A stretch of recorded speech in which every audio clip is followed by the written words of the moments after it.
Drinking my MK. All right. Welcome to A Free Solution. I'm Kevin Wilson, your host today, joined by Tim, the Freedom Variant O'Connor.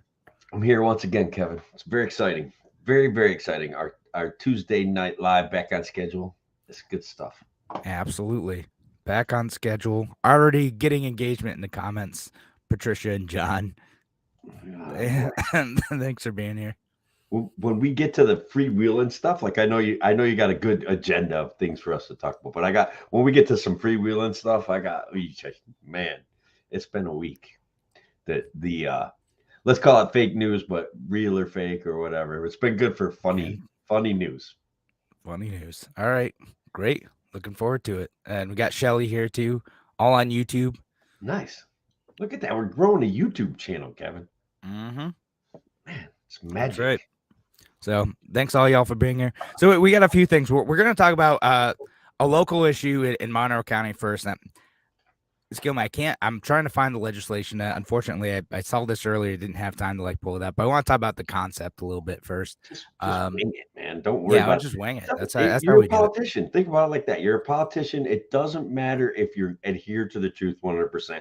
What matters is the virtue that you associate with it and the emotional energy that's behind what you're saying. No, 100%. I'll just sell it. That's how it is. But on top of some local stuff like a new ethics bill that caught passed, we'll talk about I want to talk about BRICS. We want to talk about this last week, and it was a hot topic in the previous week because some news happened there. But really, I've had a chance to dive a little bit more into it. So I want to talk about what it actually is. Are people panicking over the dollar? Should they be? Shouldn't they be? Also keep in mind we're two random, radio hosts from upstate New York, but I did a little bit of research on this to know the level of panic relative to how I've seen some folks sell it on the internet. We still have aircraft carriers back in the value of our dollar. We'll be fine. That's right. It's not backed by gold anymore. Backed by something else. Bitcoin's about to crash. Trust. But anyway, so we'll talk about that. We'll talk about some Republicans talking about bombing Mexico of all things, and why. And then, whether or not we should expel rowdy legislators or folks who bring in crowds, or is that a threat to democracy? We'll talk about what's going on in Tennessee a bit, a little bit, and then maybe we'll get to some fun fake news style stuff. Oh, yeah. You know how we do it. And I know we're already we're already getting comments. We had a fiscal house of cards for decades. It has never been a good idea to consider options, diversify appropriately, never put all your eggs in one basket. Yeah, Sam on YouTube. Absolutely. Yeah. Absolutely. And Shelly, it is Mexico, the country, not Mexico, New York. Good clarification. Man. As far as I'm aware, Mexico, New York is not under this sort of threat from Republicans. It's that I'm aware. The Canadian border, though, so there may be there might be a reason. They have a pretty decent wrestling crew. It's a border town, but as far as I know, they're all right. So we'll get to all that. We'll start the show in just a second.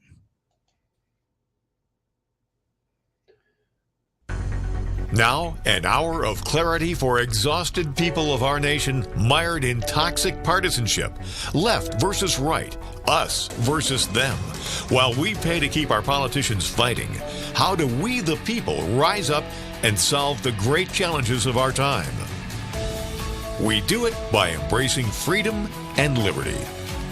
There may be no such thing as a free lunch, but this hour is as close as it gets. Welcome to A Free Solution.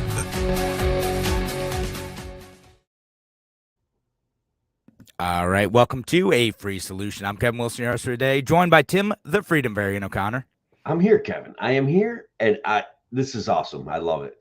Yeah, we're back doing our show. Of course, we're live Tuesday night. If you're listening to the radio show, you're hearing this Thursday evening. Thank you, WYSL audience, for listening. But we're doing the Tuesday night live version, of course. If you are listening on the live version, you can leave your comments, participate in the show. We love seeing so many people engaged. Everyone on YouTube tonight too, so it's amazing. Or most of our audience on YouTube at this point. But appreciate all y'all being here. And we have a few different topics. We're going to talk about a local thing first, but we're also going to get to a discussion about the dollar and what BRICS is, because I know there's some news that came out about that last week, and some libertarians and other folks were like, hey, this is a thing we should be concerned about. We'll talk about that. We have on the docket Republicans suggesting that we should bomb Mexico, really just escalating the war on drugs. And we'll talk about the situation down in Tennessee as well, whether or not we should expel rowdy legislators, whether or not that's a danger to democracy. Oh, that you went right there to the danger to democracy line. That's right. That's how people are talking about it. So we're gonna talk about that. That's how we do it here, Tim. No pulling punches. Take on the controversial issues right from the start. So what I'm understanding is in Rochester, Bonner County. What's that? Go ahead. Yeah, well, they kind of recrafted the ethics situation, right? Right. Yeah. So I tweeted about this earlier. So if you're not following me on Twitter, at Kevin Wilson ROC, but this was something that was kind of being pushed by Rachel Barnhart, who's pretty well known in this area as a progressive politician that I occasionally agree with and occasionally very much don't. But this particular legislation was like an ethics bill. And it has 4 points to it. It says ban sexual harassment, which who knew that was allowed before. Yeah.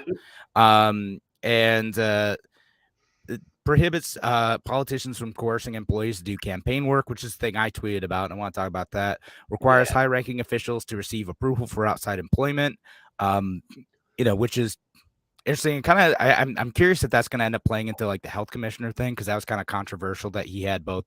Dr. Mendoza had both the health commissioner job, and he retained his job as a doctor too. So that might require approval for having two positions at once outside employment. But I don't know. I could not find the legislation for this like in time. I saw this earlier and I was like, I need to look this up. But I do want to talk about it anyway. And then the fourth part is requires officials to recuse themselves in writing from matters in which they have a conflict. Also seems like obvious. Like, why was that not a thing before? That's something like most like nonprofit boards have too. If you have a conflict of interest, you have to say like, I have a conflict of interest here and I'm telling everyone this, so I'm going to not participate in this discussion. If the county is, the legislature is voting on providing funding, for instance, to a company in which a legislator has business or owns a significant stake, that's a conflict of interest. They should have to disclose that. I'm surprised if that's not already a thing, like on the state level. I'm going to tell you that it's an amazing. I see conflicts of interest in my own county, in Otsego County, all the time. We have the county grabbing land, right, selling it to land trusts, and we have all sorts of people involved in the county board that are involved in real estate, and it seems like a conflict of interest to me, but who knows? There are elected. It's one of those things. Maybe that's me being naive. I thought that would have been like a New York State thing, like that kind of governs the rules of how the. So on that two job thing, as another, I had some friends that were relatively interested in politics, reasonably interested in politics, and they were told since they worked for the county, they couldn't run for a county office. That in fact would be a conflict of interest, and I was like, I think you should ask for that in writing, because I think you're actually just being manipulated by your boss to not run for a position. That would. I feel like that happens quite a bit, but yeah. Now, like, can you do that and use your time? No, like that's definitely not allowed most places. And then the next part is like, can you strong arm or strongly suggest that people who maybe work in your department ought to help campaign for you in order for them to keep being employed? And that's the part that caught my attention. And the reason why, and I'll just say like this anecdotally, like I've done my fair bit of petitioning. And I've gone around, collected signatures. I've also interacted with the Republican and Democratic petitioners too. And something I would run into a lot is I'd run into like Republicans and Democrats who like were or had been like county or city workers, and like, oh yeah, I had to go and collect signatures back when I was working for the county or back when I was working for the city. And like, why? And I'm like, oh well, it's just kind of the expectation of the job, right?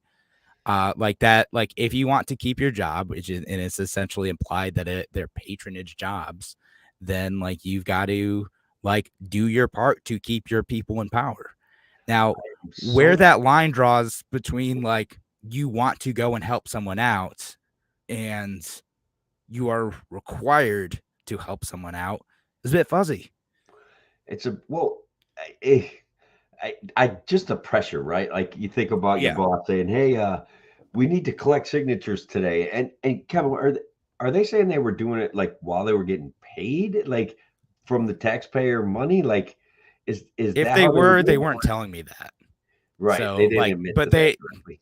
So like it could be like they're doing it after work. Maybe they wanted to do it, but also maybe it's just like expected, right? Like, well, everyone else on the team's going to be there, and we're looking at a new supervisor position, and gosh, it would be great if everyone were there. And I can't really offer a new supervisor position unless I get elected.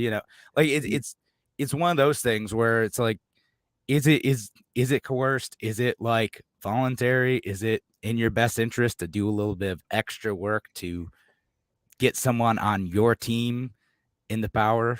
But people talk about it openly all the time. Like, oh yeah, I had to do that because I wanted to like keep my job. And now that's explicitly prohibited. Although I imagine there's still going to be a lot of ways in which it's still going to take place. And again, I haven't read like the specific legislation on this yet. I heard about this today somehow. I have not been paying attention to like county legislation news, and now I need to know more. I want to know like, well, what else? What does this require, and how are people going to be getting around this? Yeah, I mean, they're just going to get around it by making it voluntary 100%. And like you said, there's still going to be some leverage there. Like, hey, if I leave, the hierarchy here is gonna change, right? So what that may mean for you is if I don't get reelected, you may have a vested interest in getting me reelected, and there's still going to be subtle pressure there to help out, don't you think? Yeah, no, I think so. It's going to be tough to get rid of. Again, it's something I do find gross. It's something I think it's probably a good thing to say, like, hey, like you're not allowed to make your employees do this. I mean, especially like in like when you get away from like politically appointed staff positions and stuff, right? Like where it starts to be more like civil service oriented stuff. Because even some of those folks will like talk about like, well, like it's not like it's required, but it's kind of expected that like you help your team. And again, there's no email saying that. I'm sure there's no like, sheet of paper saying that. It's just like, hey, everyone else on the team is doing this thing. Why aren't you too? Just like I say, the system supports the system. It's a consistent concept. Political class supports political class. There's patronage in everything. You get jobs because of who you know when it comes to government jobs. That's a reality. And I don't know. I don't know that the ethics thing will change it. But let's talk about the fact that perhaps sexual harassment wasn't explicitly. Yeah, no, I've got to read up more on that one too. Maybe we'll talk about we'll do an update next week when I have a bit more time to dig into it. Like maybe it's just like there was no mechanism within like the county system specifically to punish government employees who are sexually harassing other government. Like maybe that's it. Like I have to look up like what that is, because I'm like, how is this not already a thing in like employee handbooks that were like passed by the county? Like I don't understand. Just have a fund where if someone makes a sexual harassment claim, they just get paid off from taxpayer money? I mean, probably there is, but I mean, not a dedicated fund, like you just use special funds. Pretty sure that the House of Representatives on the federal level has something similar, a structure similar to that. Something like that. It's only paid out like $37 million over the last 25 years. So, let's not, count the small stuff here. Yeah, no, Federal level, it's a whole thing. But I don't know. I thought that was interesting local news. Folks, if anyone's listening knows more about this, like leave your comments, or if you know of your county doing something similar, leave your comments for that as well. We weren't going to plan to spend the whole show on this, but did want to make sure that we're at least talking about some local stuff occasionally. This is Rochester / upstate New York based show. We want to talk about local stuff and not international monetary policy, which is our next. It's coming up next, and the budget still isn't done in New York State, so it's like we don't have a lot to talk about because the news hasn't actually broken on the New York State budget. There's going to be a lot of fun things that come through as legislation in the budget reconciliation process. Yeah. And like this is always a fun thing, like to discover like what horrors sneak through, because it's not like it's as openly debated as like it ought to be. So there's like stuff that like we think is gonna get through, stuff that kind of leaks through. There's some stuff that like they're open and talking about. There's other stuff it's like, here's like a big package that we're gonna vote on the whole thing, and like, hey, surprise, like they made Budweiser illegal. They made all beers except for Bud Light illegal. You can only drink Bud Light now. I could see that more of that going that way. Like it will be the official beer of your county office building. Yeah, we're gonna subsidize the Bud Light. Oh my God! And look, I'm sticking to MK. They can at least subsidize, and then there's going to be a fight about only subsidizing New York State beers, and then and then we'll wonder how we can produce beer without subsidies. That's I don't know. I'm telling the future here. That's I do know how you make hard apple cider, though. We talked about that last show. We did. I mean, and the answer for me is poorly. It's full of explosions in glass bottles. Yes. So yeah, don't trust me to make your apple cider. Maybe. I swear I have actually the right equipment. I could make a bunch of beer, but I have not made any beer that tastes good. Really? Yeah. I've got the whole thing. I got like one of those kits. I had the Mr. Beer kit, and I also have the buckets and the bubblers and all that stuff, and the yeast and the Santa. I have all the stuff for it, but like the few times I've tried to make it, it was not that good, and it was a lot of work. Did it get you drunk? And honestly, sometimes anytime I did not want to drink enough of it to get drunk. It was really that bad, because anytime I'm drinking beer, I'm kind of like, I'm not even sure if this is really good. Like there's not a lot. Tim, you've got to drink better beer. That's the problem. Like, there's so many craft breweries making delicious beer like in your region. Like, go find them. They're wonderful. Is Cooperstown close to you? They have a great brewery there. Oh, yeah, they have like Omega over there, right? Yes, their beer is actually, it's actually is really good. You're right. Yeah, you got great stuff. You gotta go find it. Just drink Omega is pretty good. Then there's the Cooperstown pub. Yeah. Something they have a little restaurant in there. I don't want to tell too many. It's not a big place, so I don't want a lot of people to know about it. So I'm not giving out its official name. How do you like that? I advertise a small business. Well, but actually, it's because I can't think of it at the moment. But it's right up on 28, right past the dog place, the ASPCA.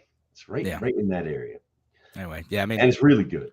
Preference that and I know like John's like IPAs are too hoppy. You don't need to do IPAs all the time. Like if you see a brewery that's making a Czech style Pilsner, check that out. Like that's my favorite beer right now. I'm not even like IPAs are great. They're hit or miss at a lot of breweries. A lot of them are not that good actually. But Czech style Pilsner, that's my jam at the moment. All right. I'll try it. Yeah, not too overdone if they do it well. Good balanced beer. Anyway, that's not the topic of the show. We wanted to talk about BRICS of all things. Yeah, not the things you build with, but the organization made up of a bunch of shady countries trying to make an alternative to the international finance system. Yeah. I mean, we have nothing to worry about. The strength and our dollar is backed by the faith and strength of the U.S. government. So they can't even, there's no way they can compete with that, Kevin. No way. Well, all right. So like people were talking about this, like a couple weeks ago, a couple things happened, right? So BRICS it's a handful of countries that kind of gotten together, like I said, making alternatives to the international financing system, to like currency swaps, and to like the alternatives to like the IMF and things like that. It is Brazil, Russia, India, China, and South Africa are the countries that are part of BRICS, and then they have like a few other countries that are kind of part of it as well. Like Uganda is one of them. They do stuff with them, and I'm trying to remember. But there's a couple others. A lot of them are, I would say, not exactly democracies, or like a little bit rocky. Yeah. And the reason why it was in the news, like it's been a thing for a while. It became a big thing when like SWIFT payments stopped for Russia, right? So like they stopped doing like the currency exchanges in order to punish them for invading Ukraine. And BRICS was sort of set up to be an alternative to that system, where you're able to buy and sell stuff across borders, right? Like, because you can't just buy stuff in rubles. You have to go and get someone to agree to take a currency. And what often happens is you go and buy dollars and then use those dollars to go and buy stuff, right? And BRICS was sort of set up to be the alternative to that. So you have another like reserve currency, where people going and buying another currency. And it doesn't just happen in dollars. It mostly happens in dollars, but it also happens in euros and British pounds and the yuan, the Chinese currency.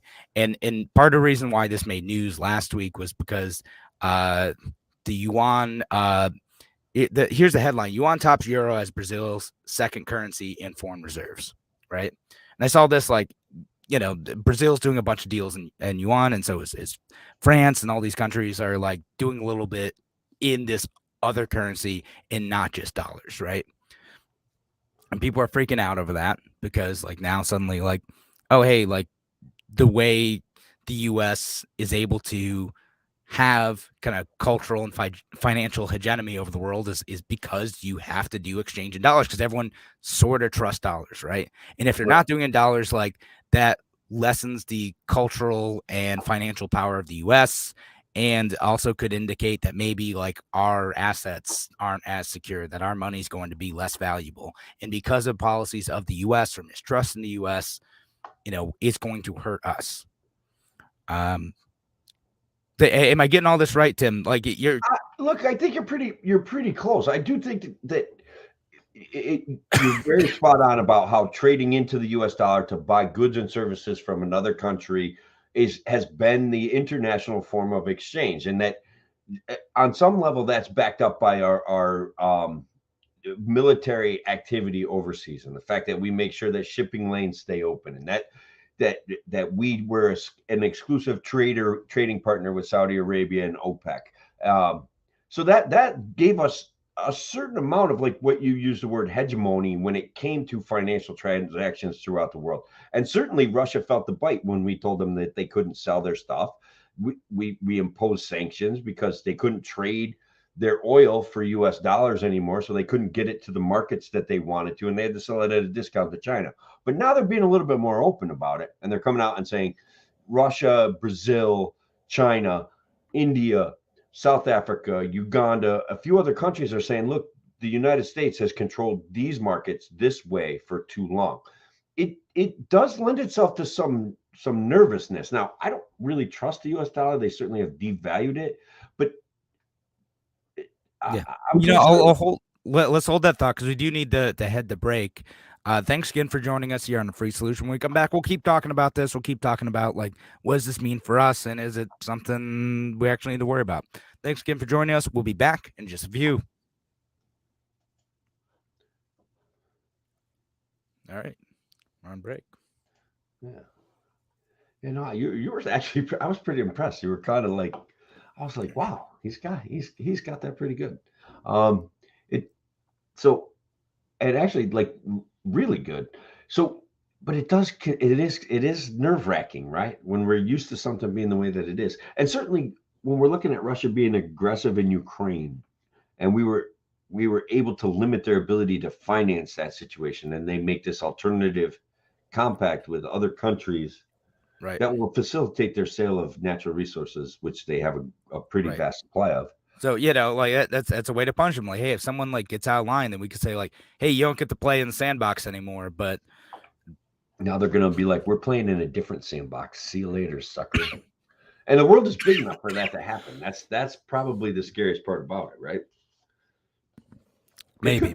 It could be really good for South Africa, countries like Uganda. It could be really good for them. Well, so that's what I want to talk about in the next segment, though. Why like I'm a little bit skeptical that's going to happen. Why even some of these countries don't necessarily like fully buy into this, and like the type of countries who are participating are a little bit unstable and untrustworthy. So the ones with successful economies, the ones with actually all the wealth, are a little bit hesitant to buy into this system too much. Right.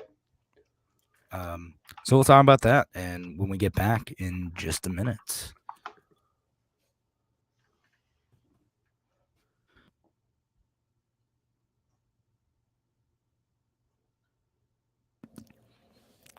So I'm over here still having a coughing fit. That's all. Sorry, all this is going to get edited in the podcast. So you lucky folks listening on the you get to the live Facebook live stream get to see me have a coughing fit. I'm gonna cut this. I cut out so much of last week's episode. But so we'll go back at 27.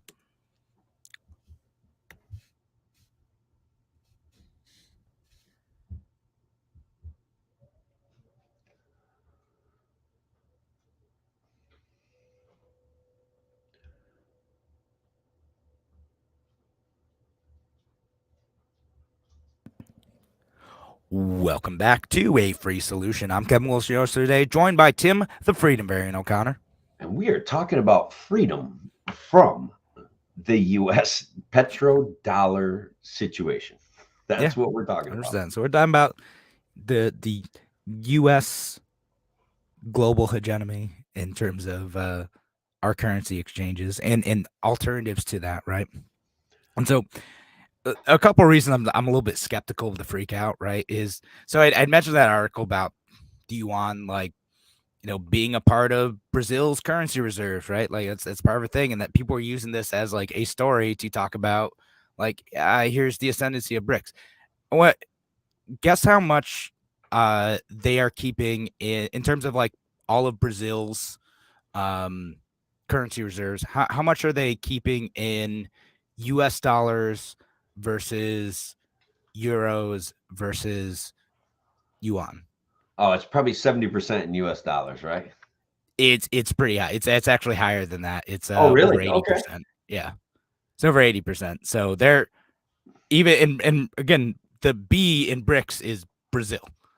So one of the leaders of the whole thing is not exactly confident in their game plan. Yeah, right. So like they would still need it. So like now the yuan's over like the euro, but like they would still have like a long way to go before they're putting a lot of their currency reserves in that. And a lot of these countries, again, the countries that are participating, I mentioned the Brazil, Russia, India, China. A lot of these are not that stable. Like, you know, Brazil has shifted between a far right leader in Bolsonaro to like a far lefty leader. So shifting around a little bit. And then some of the other folks who like want to get in are like Algeria, Argentina, Iran, Afghanistan, Egypt, Saudi Arabia, Syria. I mean, like what are some of these countries have in common? Like they're they have dictators or sometimes authoritarian leading leaders who may do their own types of currency manipulations and may not be like trustworthy partners in an international space when trading across borders requires a certain level of trust sometimes. And this particularly with China, their financial situation may not actually be as stable as they like to project. Man, they throw money around though like crazy when they want to buy an idea, or they want services from American companies or American entrepreneurs. They throw money at that like you wouldn't believe. So they may not be as fiscally sound as we think they are, but they don't have one of the things that the US dollar has is like the ability to pass their losses and problems off onto the US economy and the US taxpayer. And we're pretty resilient about paying taxes. So I think Yeah. I can see where the competition isn't as tough as we might think it is. Gas didn't go up. I thought for sure the decoupling this would create this whole issue of gas prices exploding in the short term because of a kind of a paranoia. But it didn't really happen. That didn't come to fruition. That gas prices have been about even right now, a little bit level for the last month or so. Yeah. Maybe I mean, and like I said, there's a lot of complicated stuff going on, right? Like it's part of like the US still does have a pretty massive supply of domestic production of oil and gas refinement as well. That has an impact on the market. And because we also have a very large consumer base, a lot of countries like Saudi Arabia will get mad occasionally and still want to do business with us. Like we're in a toxic like relationship with Saudi Arabia where both countries feel like they need each other, yeah. and neither country likes it.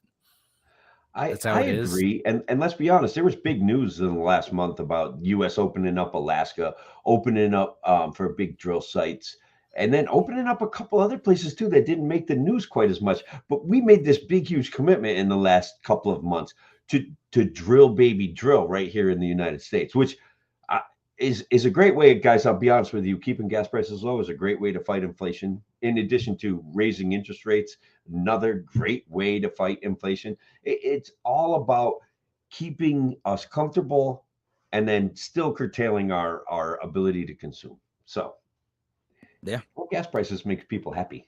it does. It's a good thing. And if Joe Biden wants to win re-election, He's got it. Yeah, that's I what he's know. got to do. People say like people are worried about the environment, but people still like low gas prices because that They do. means low milk prices. That means low butter prices. That means depressurization on the food markets. Yeah. It's a lot of things that gas impacts that, and they took it out of the whole inflation calculation for good reasons and for bad reasons. But like, it's we're gonna be okay. We're drilling at home. It's Yeah. homeschool energy production is good.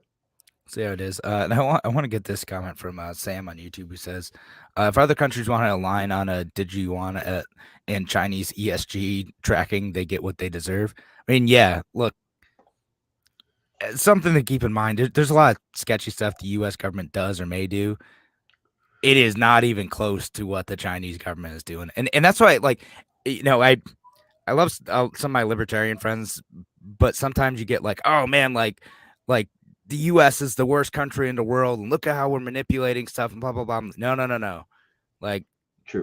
the government of China, government of Russia, like some of these other countries, like the level of ugly that they have, the level of control that they try to exercise over their population is not even close to like what we're doing. And again, that's not to say we shouldn't worry about this stuff because we could get there Yeah. if we let it fester. And there are people who openly talk about like we should do what China. No, we shouldn't. It's a Nope. bad idea. Let's not No, mimic we them. shouldn't. But yeah, go ahead. Well, speaking of festering, I think we should kind of segue off into this whole festering of a situation in Tennessee where this young guy, this Jones, Justin Jones, got expelled from the Tennessee legislature for acting the fool. Kevin, I just want to put it out there. This guy puts on a Acting the show. fool. This guy is coming. This guy is coming for your guns, and he's behaving like a jerk in the process. And so they basically said, "Look, enough's enough. You got to go." What do you think about that summation of it? I got you right in the middle of a coughing fit. Sorry about that, brother. Yeah, right.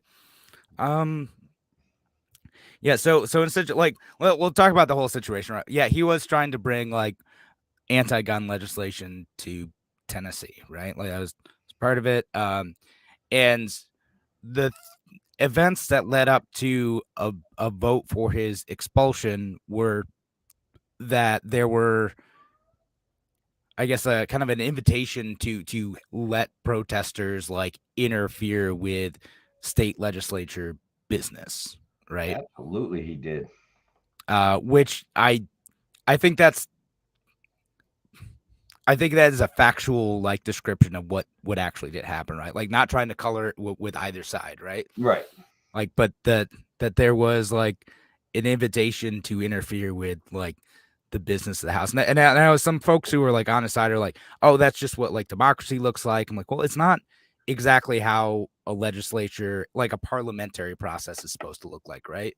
Like the debate happens like around that, but the actual process on like a state legislature floor is supposed to be rules of decorum and debate. Now, I know people point to like, oh, historically that hasn't always happened. And what about January 6th? All right, let's not what about that. Like it's I also didn't like that situation either. All right.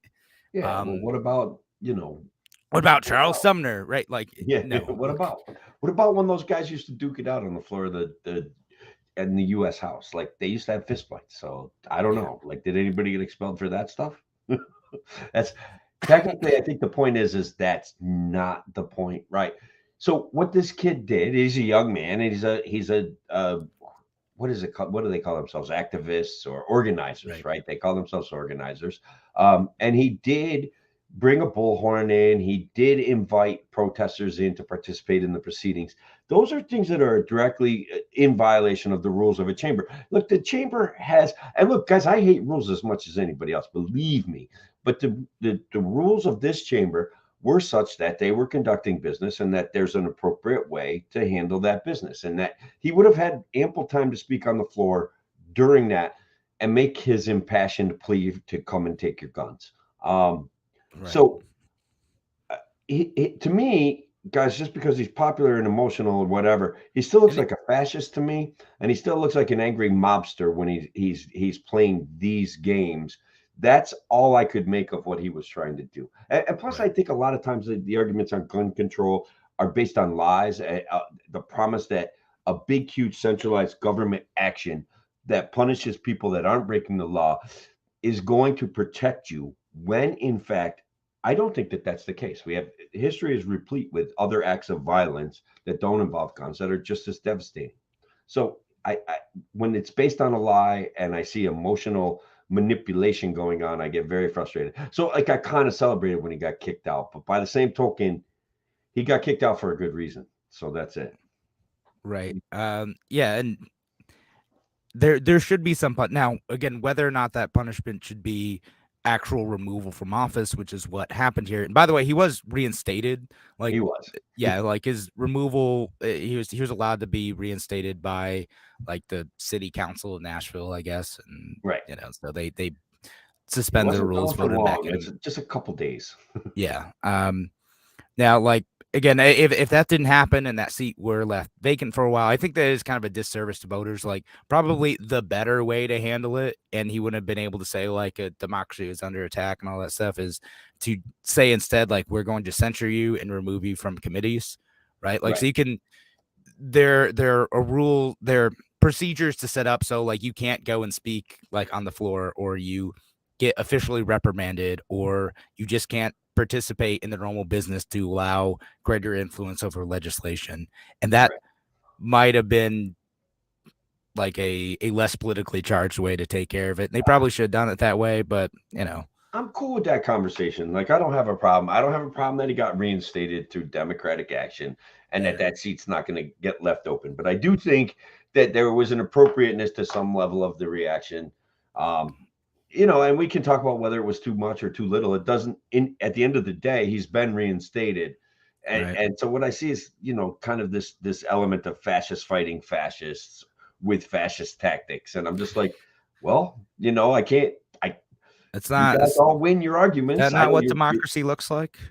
Apparently, and much too much is being made of this word democracy. I can tell you that. It's an ongoing Twitter debate of democracy this, democracy that. And it's like, okay, look, I get it. But democracy, it has the ability to directly interfere with individuals' rights constantly. And when we don't have the respect for individual rights and liberties that is supposed to accompany democracy, that's where democracy is, two wolves voting with a sheep what's for dinner. You know, you Right. know what's for dinner. Like it's you, and that's it. Yeah, that is. And yeah, again, it's we don't live in a pure democracy for part of that reason. And again, we try to air out the debates that we have to craft legislation. We live in a democratic republic in which we elect our representatives who then have discussions about the merits or the drawbacks of any policy that they are going to impose on us, for better or worse. And, you know, libertarians are going to gripe about that policy often, but Sure. you know, that's how the process is supposed to work. And it's supposed to be a civil process. And when that process breaks down and you end up with a threat or implied threat through the action of a mob, and you end up with a situation where a protest, like, it's tough because, like, where does a protest cross the line into like coercion or duress for the people trying to make a decision based on logic, right? And is that a legitimate form of, and I think it is in many ways a legitimate form of public pressure on people who have to make decisions over us? And then where's it cross that line then? I like to cross the line back where it's yeah, where does it cross the line? And is there a legitimate threat? Look at what France is doing, man. Like talk about legitimately threatening their Well, they just, legislation. yeah, it is. All right, well, we're mad about something. Time to roll out the guillotines. Yep, they're dusting off the Yeah. guillotine. We're gonna build some gallows out in the courtyard. Yeah, they're not subtle. And then they, All right, time to do this again. cozying up to, then they're mad at the US. They start cozying up to Germany. I don't know. Like France is kind of wild, man. Oh yeah. Said some stuff about Taiwan too. Maybe we'll get to that like later. But all right. Yeah, thanks again for joining us here on A Free Solution. We have to head to break now. We'll be back with one more segment right after this. Take care. All right, break done. All right, so we covered that Tennessee thing to the best of our ability, I think. What do you think? Yeah, sounds very reasonable to me. We got it. I mean, if any of you folks in the comments wanted to add more to this, certainly open to it.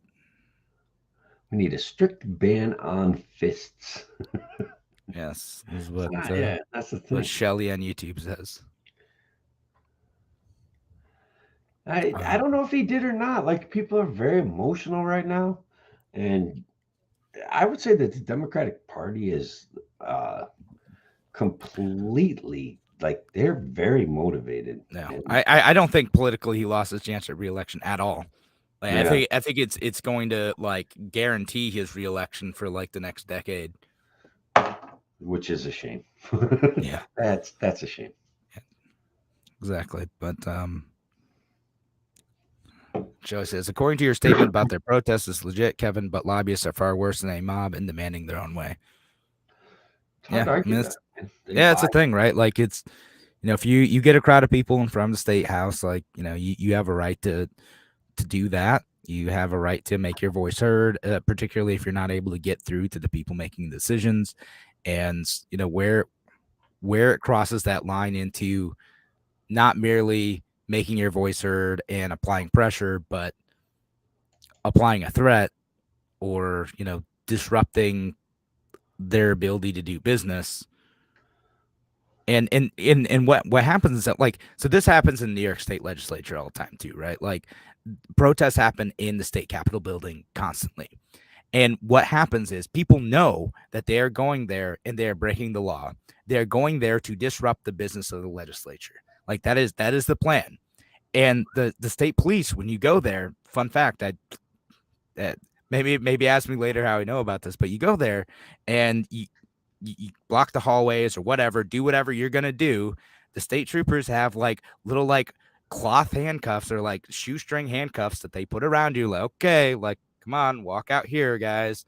Yep. And they go and they process you. You get, you know, your small charge, you plead not guilty, and then they knock it down to like an appearance ticket, and that's it. Like that's the whole thing. You pay your You pay a little Fine. bit of money, you Yeah. learn a little lesson, and then later on in life, you get to say, "I've been arrested at the state capitol building for protesting for your rights." Yeah, that's how it is. Beautiful, beautiful. So, but yeah, so that's the thing. They have a whole system for it. They have a whole state police has a whole processing plan for it. I forget what they charge you with. Trying to remember what it is, but yeah, it's some minor thing. You still got to be smart and plead not guilty, and they'll just unless you're like damaging property or like threatening someone or hurting someone. It's yeah, that's what it's gonna be. They're not gonna put real cuffs on you. They're just gonna go to this holding room, take your picture, go. See you later. Thanks for stopping by. You really made a great point up there. Yeah, you get to say you're arrested for a cause. All right, so I got a good way to introduce this next segment. I think it's going to be funny. All right, It'll lead us into the Pentagon leaks. the Pentagon leaks. All right, sounds good. We'll go back at 47.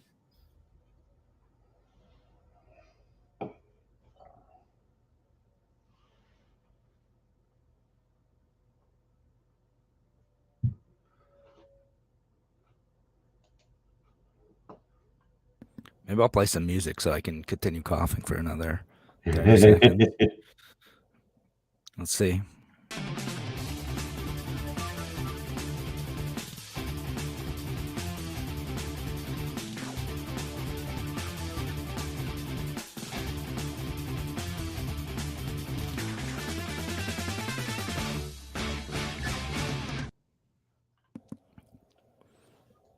So you guys could hear if you're listening to the radio. All right, we're going to be back in 3, 2. Welcome back to A Free Solution. I'm Kevin Wilson, your host for today, joined by Tim, the Freedom Marion O'Connor. I'm here, Kevin, and in what looks like this, we normally do a little bit of fake news. We do play a few games, but I want to test your knowledge of this whole situation going on. We have a situation where gamers once again have scooped the world. No. What might I be talking about? Oh, I do not know. What is it? No. The Pentagon leaks originally came from a Discord gamer channel where some gamers were arguing over actual numbers, real numbers. Apparently, perhaps one of them worked in the Pentagon. They clipped about 100 pages to win an argument. They maybe even doctored some of these things, but we've got top level U.S. security documents all over the freaking internet, going every which way, and it's just an epic time to be alive. Is it real? What's the good stuff in there? What do we got? Tell us about it. Well, what they're saying, there was an argument over apparently in this Discord channel of a bunch of gamers arguing over the Ukraine war. Some of the leaks are saying perhaps we are misrepresenting the number of casualties that Russia has received and the number of casualties that the Ukrainian armies have received, and that we may be overstating one and understating the other. Now, this, guys, is highly sensitive information, so I don't want to get more specific than that and risk Kevin Wilson and I's platform. Some of the other leaks, Kevin, that are going on, check this out. Did you know that the U.S. government spies not just on its enemies, but on its allies? Oh, yes. Yeah, that's old news. Well, that's part of what was leaked in the Pentagon Papers. Okay, that's and so some of the information is of a sensitive nature. South Korea is pretty upset. They're about the only ones that are coming out and saying, "Whoa! What's being presented here is not real. It's been manipulated and changed to fit a narrative that simply isn't true." And again, even the mainstream news, especially the mainstream news, being a little dodgy about this. I haven't gone as far as to look up the Pentagon leak papers. Have you? I mean, I've looked up news about it. Right. It like some of it's everything's a little bit vague. like a lot of reporting on it is vague. As I said, like other than like some of the specific stuff that you had talked about, like the numbers on Ukraine, what the US's war plans are for it, like whether or not we're going to be getting more involved. Like supposedly that's all part of it, but again, it's all kind of like vague discussion around a lot of that. Yeah. Well, the good news is if the whole Ukraine war doesn't pan out, we've got a distinct segment of the GOP group offering to take it right to Mexico, Kevin. Yes, they want to bring the war on drugs right to our doorstep with a real war now is basically what they're talking about. Yeah, no, like called the cartels terrorists and launched an invasion in Mexico to stop fentanyl. What could possibly go wrong, man? Like, I don't even know that those guys are making the fentanyl. Purportedly, like the best drug maker in the world is China. And so why are we assuming that the fentanyl is coming from Mexico when they're pretty good at making cocaine and marijuana? What are they branching out to fentanyl? Is that they're smuggling it, but it's because like why do we have a fentanyl crisis? Like because of the war on drugs, and it's smuggled easier, and it's a denser form of an opiate. And exactly, it's more concentrated. It's more potent. Therefore, like you can smuggle smaller amounts of it and make more off of it. Like it's an escalation caused by the war on drugs. Like that's why we have this in the first place. I mean, I said it's sort of a strange topic because you also like it is a legitimately dangerous drug, but also there's the strange reports of like police officers who are like coming in contact with fentanyl and like passing out and stuff, which is not really how that works. Oh, you're saying it's that may be exaggerated news stories? Yes, it is most likely. Yeah, it is definitely exaggerated news stories. Like the situations in which police officers did have a legitimate like medical reaction, usually it's a panic attack. I could understand panic attacks, I guess. Like I said, it is dangerous. You can have reaction to it. It's not going to happen from touch. It's going to happen from like some sort of like actual ingestion, right? Yeah. You're actually breathing it in, inhaling it, injecting it, like something like it's getting into your body in a more serious way than like just touching your skin. Right. So it always behooves us, Kevin, as libertarians, to point out the fact, and this is an important fact. And guys, hopefully you're not disappointed about the light treatment we gave the Pentagon leaks, but honestly, that's centralized government doing what centralized government does. But when we come to these things about drugs and we say we should legalize and decriminalize drugs, that doesn't mean, guys, like we want people to do drugs. What we see things a little bit differently. Our audience that joins us on Tuesday night, we think these things through to their logical conclusion. Like the war on drugs has created fentanyl. The war on drugs has destroyed families. The war on drugs has cost us millions and millions and millions of dollars. And we have more drugs that are less expensive than they've ever been. And now they're more addictive. Okay. And they're more dangerous, right? That is a logical progression. And we're not saying we want drugs legalized and decriminalized because we want everybody doing drugs. Okay. Like that's not it. That's not the point. We want people with addictions to be able to get help without losing the rest of their lives. We don't want them thrown into jail. We want them thrown into treatment. We want things fixed. We want a kinder, gentler society. And we see where these wars, even the war on poverty, the war on hunger, like all they've done is we lose all of those wars all of the time. And we've lost the war on drugs, and now we're going to start bombing Mexico to do it. Yeah. And to be clear, this is not the first time we've bombed a Central or South American country over the war on drugs. It would not be the first time. Now, hopefully it doesn't get there. Hopefully they don't do that. And the cartels like legitimately are dangerous, right? They're organizations that have made a ton of wealth off of American demand for drugs because we made it illegal to just sell stuff here. Can't we just send an F-15? We just send an F-15 and that'll take care of it. Yeah. Turns out that creates other problems because we did that in places like Colombia and got involved in, again, some of these Central and South American countries who were trafficking and producing drugs. Hey, go after your source. Well, and oftentimes it wasn't like, sometimes it was, but it wasn't always like the American government going in and doing that. It was more like, we're going to give you a bunch of money to do this, which we have been doing to Mexico for a while. We've been helping to militarize Mexico's police forces in order to do this. Like, hey, we're going to give you a bunch of money, so your cops have money, but you have to go after these guys. You have to like go do our stuff for us, right? Now you got, Dan Crenshaw and Donald Trump like talking about like, well, we can't do that anymore. We just got to invade Mexico. What? No, like, why would we? That is not going to end well. Like, it would be a mess, an absolute war mess. hawks. Like, I don't understand. There's this myth too that the broken windows fallacy isn't real, right? Like, we can go blow things up in other countries and it's going to benefit our economy. And No.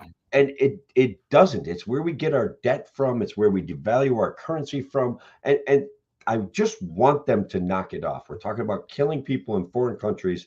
Like, there's a better way to deal with this, man. Yeah. And by the way, of all people who are like, whoa, maybe this is taking things too far, John Bolton's like, hey, like this is too much, guys.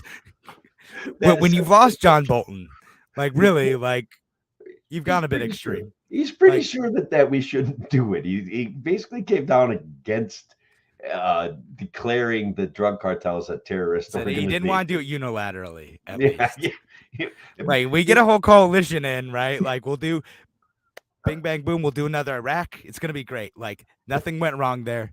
Like, everything's perfect. And he could be president. He's considering. He's considering running. And look, you and I are laughing, but I know. I don't it's know, really man. Not funny. But I've got to be honest that the bloodlust in our society right now has me epically concerned on a level that I haven't been concerned my whole life. Like, with the Ukraine sides of with any kind of nuance, without any kind of nuance, saying, we've got to support Ukraine, and even the other pro-Russia people, like that none of that is effective. None of it, that it doesn't answer questions, it doesn't solve problems.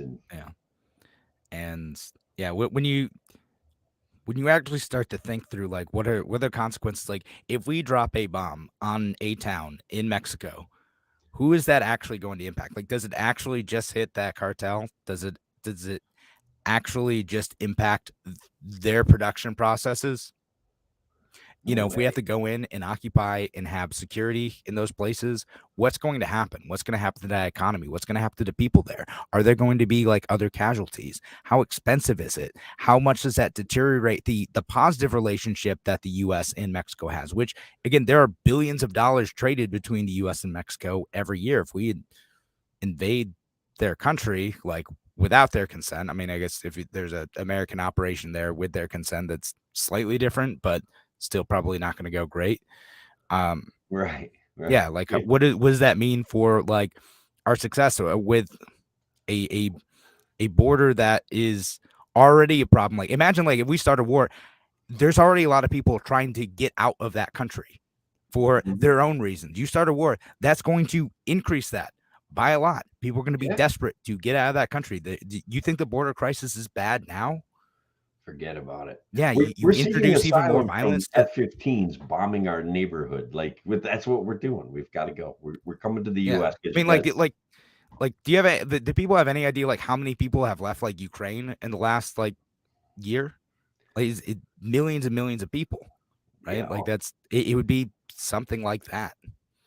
Yeah, it's a serious subject, and I don't want to just make light of it. Yeah. If I told you, Kevin, that the Dalai Lama asked a young child to suck on his tongue, would you consider that to be fake news or real nenews? I saw the video of this. I was like, what is happening in this video? Like, what? That was gross. I honestly, I don't know. Like, the guy's a great humanitarian. I'm willing to just think he overstepped his bounds, was making a stupid joke. It's not something disgusting, you know, like it just was bad. Just the Right. poorly Maybe it's a played bad out. joke. I don't know. Yeah, Yeah. I know. It's pretty gross. Didn't like that. Then That the was, Dalai Lama when I saw that, man. yeah. Not at People. all. The BBC, Kevin, wants you and everyone out there to know that they are not state funded media. They are absolutely unequivocally not state funded media. The British people pay a license fee. That license fee is collected by the government and Is turned that over to the the BBC. fee they pay for their TVs? Is that the one? Yeah, they Is are that, in no way state funded media. They're or they're yeah, really mad at Twitter right now for did being they get the state affiliated label too? Oh yeah, they They did. got it. Oh, they Yeah. did. Yeah. They did.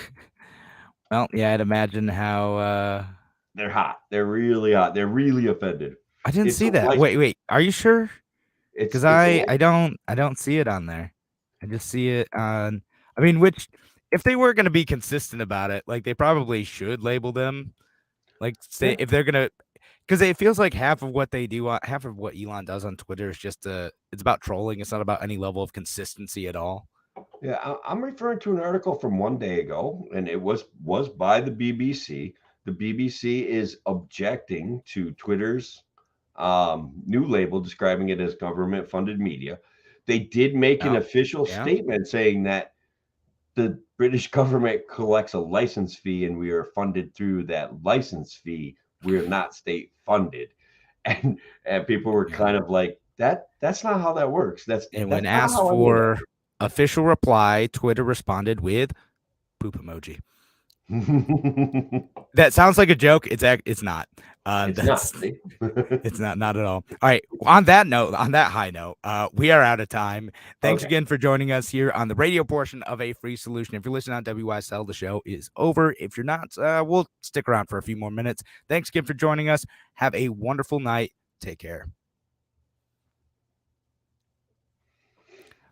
That was a part of the article I wanted to read last week, and I totally forgot about the NPR story is about the poop emoji thing, because that's a real thing. That's Look, Elon is a gamesman. He knows he like Trump. If he can get people talking about him, even if it's negative, it increases the value of your brand, and that's definitely what he's doing. Oh, Steve Becker just showed up. I got a couple more, man. Yeah, Steve, we're still hanging out for a few minutes, but the WYSL show is over because we are limited by our space on the radio. Yeah, off to the Museum of Radio Broadcasting. Yeah. We got Gavin Newsom traveling all over the country campaigning. Oh, is he? Oh, great. He's going to red states to explain to them what a bunch of lies they're being fed to by the GOP. That's gonna work. Awesome. He's got a serious Harvey Dent kind of two-faced vibe going. Like somebody pointed out on Twitter that he feels a little bit like a Batman villain. I enjoyed that analogy because he definitely kind of is talking out of, I don't know. He's stating things that are opinion, blue fascist opinion that are not factual, and so. See. But he's gonna campaign on him, and he's definitely running for governor, president. So yeah, these things. Joe Biden says he's running. He hasn't officially announced that he's running. Boy, that's good news. I was worried that he wasn't going to. No, we're gonna get Joe Biden versus Trump in this election. It's gonna be guys, great. If that's the best that we can do, I am honestly gonna go full anarchist. I'm not even gonna vote. I swear to God, like I've had it. I will never. If those are the two candidates in this election cycle, I am never voting again. Tim's gonna go like just sit in the woods and not talk. That's to it. anyone. I'm done. I will just shut off the news. I will disconnect Facebook. You guys will never. This can't happen, guys. It cannot happen. Trump versus Biden in 2024 cannot happen. Trump versus Biden part 2. Oh my God. Riley Gaines. Did you hear about Riley Gaines? No. Well, she's campaigning right now. She's like, look, there's a legitimate part of her story. She's legitimately disappointed because she is a really good swimmer. She basically tied what Leah, like basically tied. Like it was down to the 100th of a second.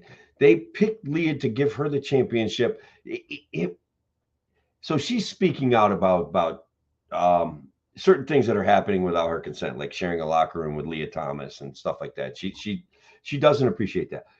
She went to San Francisco University, I believe it was San Francisco State University. She gave a speech and like got overwhelmed by a mob. Literally got assaulted by a couple of trans right activists. They basically had her blocked off and trapped so she couldn't get out of the building, and they were like demanding money for her release, like they were holding her for ransom. So it was pretty bad. Like it was a pretty bad event. It made the news. It made a pretty good amount of news, but maybe not as much news as it should have. Yeah, Leah Thompson. No, I haven't heard much about this, so I'd have to look into it more. But yeah, no, she got punched in the face by a trans right activist. Right, the person is a male to female transitioner. So, make it that what you will, I guess. I mean, like, so. I mean, punch in the face is a punch in the face, right? Like it's an assault, and it is an assault. That's it. Yeah. So, yeah, that's cool. That's cool. Shouldn't I'll come out against you generally shouldn't punch people in the face, even the disagreeable ones. Come on. I don't really have to take RoboDog, dude. RoboDog has made it to New York City. RoboDog. All right. RoboDog is on the job, man. Those did you ever watch any of the Black Mirrors? Yeah. No, so like the like Boston Dynamics RoboDogs, like those ones. It is legit Boston Dynamics RoboDog. The ones that like does all those videos of like people kicking and stuff. Oh yeah. This thing is absolutely terrifying. And look, they added the news is that they added 2 new pilot programs, the Star Chase and a K5 autonomous security robot. The autonomous security robot, I believe, is going to be working in the subways, basically reporting on incidences and messes and people who are in places that they shouldn't be. But they legitimately have this RoboDog. That is not a pilot program. RoboDog is in New York City. He's there to stay because public safety is the top priority. Like, the Starlink thing almost makes sense. It's like a way to track cars that get stolen. Right. Like, all right, people are doing a lot of stealing stuff. And so they've added this whole contingency of AI kind of style. Ready for RoboCops. To aid in the keeping people safe in New York City. Keeping the peace, Tim. Keeping the peace. We're gonna catch the criminals with robot dogs. The beauty of free speech is that there's a guy right on the New York City page, like showing this is how you disable the RoboDog. Keep some silly string around, get that thing upside down. You can yank the battery right off its belly. I mean, it's not that big a deal. It's like you can for now up fast till they mount the guns on them. And yeah, I'm not suggesting that. I'm just saying that's the beauty of free speech. Like, I'm not saying these are things that should happen. Yeah. So Marianne Williamson is running, right? So you know who else is running? Joseph Kennedy as a Democrat. We've got some interesting people. Yeah, JFK Jr.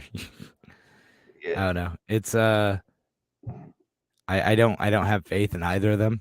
But Marianne Williamson is a really nice person who did, I believe, try to get the Libertarian Party nomination.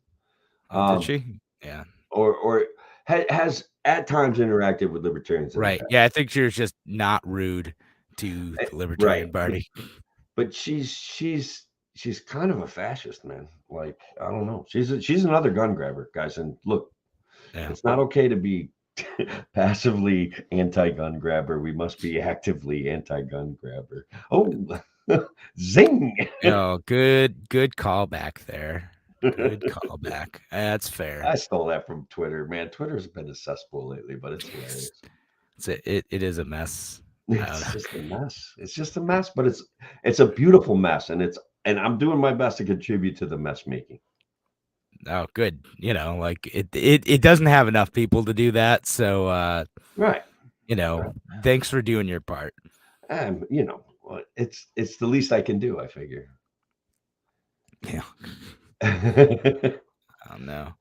Well, this old guy, Kevin, I had to climb up and down a ladder all day today. Like I put in windows in this cabin that I own, and they're like 14 feet off the ground. Whew, what was I thinking? I had to trim the outside of them. So up and down the ladder. Like you cut something wrong. You're 56 years old. You got to go up that ladder. You got to come back down the ladder. You got to cut that crap again, and then you got to take it back up the ladder. And then you got to shoot it off, and like I don't know, you built it right, but then there's just nothing to attach the trim to sometimes, and it's like very frustrating. So I'm exhausted. It sounds like a tough day. I had a long day of sitting on my butt in front of a computer. So it was windy down here too. And like back when I was younger, that stuff didn't make me nervous because a 12-foot fall, I would like jump up, break the ladder, go buy a new one because I was having a temper tantrum. Now I think when I hit the ground at 56, it's gonna be different. That is gonna hurt. You might just it's gonna be a hurt. little bit slower to get up. Yeah, and like when I was younger, my hat would blow off my head, and I just catch it, like lean right out, grab it, put it right back on my head. Now it's like, okay, and it falls off my head, and it starts trickling down my shoulder, and I'm like, just fall already, just go. I'm trying to ignore it. I don't even want to reach for it. No sudden movements on the ladder. Yeah, no throwing yourself off the ladder. Good plan. No, that was my plan, and I got through another day on the ladder. That's it. Good job. Mm-hmm. That's important. All right. Anyway, I think we're gonna call it a night. All right, man. Let's call it a night. All right. Thanks so much, folks, for listening. Thanks for being a part of the show. Have a wonderful night, folks. Take care.